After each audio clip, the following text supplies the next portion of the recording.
الحمدللہ وحدہ لا شریک لہ والصلاة والسلام علی من لا نبی بعد۔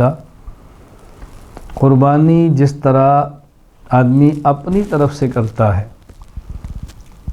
اسی طرح قربانی کسی اور شخص کی طرف سے بھی کر سکتا ہے، یعنی اپنی جو قربانی واجب ہے وہ ادا کرے، باقی نفلی قربانی کر کے کسی اور کو ثواب دینا چاہے تو دے سکتا ہے۔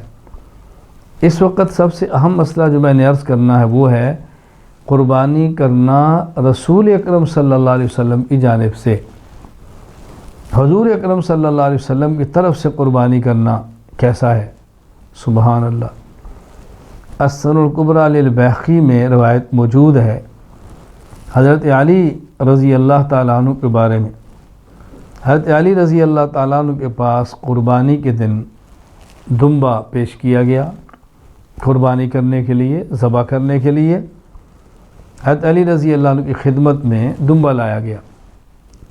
فذبحہ، حضرت علی رضی اللہ عنہ اس کو ذبح فرمایا۔ کیا فرمایا؟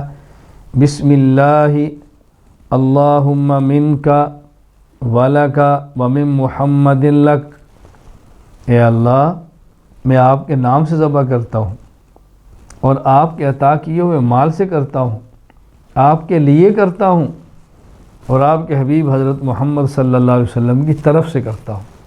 اللہ اکبر، مال آپ کی طرف سے ہے اس لیے آپ کے لیے کرتا ہوں، لیکن آپ کے حبیب کی طرف سے کہ اس کا اجر حضور اکرم صلی اللہ علیہ وسلم کو مل جائے۔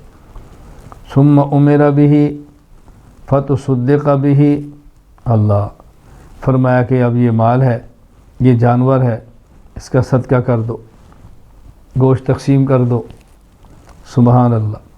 ثم اتی بکبش آخر فذبحہ، پھر دوسرا دمبا آپ کی خدمت میں پیش کیا، آپ نے اس کو ذبح کیا۔ کیا فرمایا؟ بسم اللہ اللہم منک ولک ومن علی لک، اے اللہ یہ جو میں جانور ذبح کر رہا ہوں آپ کے نام سے کرتا ہوں، آپ کے دیے ہوئے مال سے کرتا ہوں، آپ کے لیے کرتا ہوں اور یہ علی کی طرف سے آپ کے لیے۔ تو ایک جانور ذبح کیا تو کیا پڑھا؟ بسم اللہ اللہم منک ولک ومن محمد لک، آپ کے دیے ہوئے مال سے آپ کے لیے، آپ کے حبیب کی طرف سے آپ کے لیے۔ اور دوسرا جانور ذبح کیا، بسم اللہ اللہم منک ولک ومن علی لک، اے اللہ آپ کے نام سے ذبح کرتا ہوں، آپ کے دیے ہوئے مال سے کرتا ہوں، آپ کے لیے کرتا ہوں اور علی کی جانب سے آپ کے لیے۔ تو ایک جانور اپنی طرف سے، ایک جانور رسول اکرم صلی اللہ علیہ وسلم کی طرف سے۔ رد المختار فتاوی شامیہ میں ہے۔ اللہ اکبر۔ علامہ ابن السراج، امام زین الدین محمد بن عمر سراج الدین بن محمود شہاب الدین الرازی الحنفی، آپ کا انتقال ہوا سن 766 ہجری میں۔ آپ کا معمول کیا تھا؟ اللہ اکبر۔ کہتے ہیں وختم ابن السراج عنہ صلی اللہ علیہ وسلم اکثر من 10,000 ختمہ، آپ نے 10,000 مرتبہ قرآن کریم ختم فرمایا۔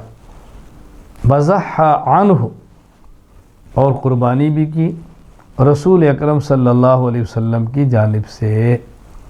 10,000 قرآن کریم ختم کیا اور اس کا ایصال ثواب رسول اکرم صلی اللہ علیہ وسلم کو کیا۔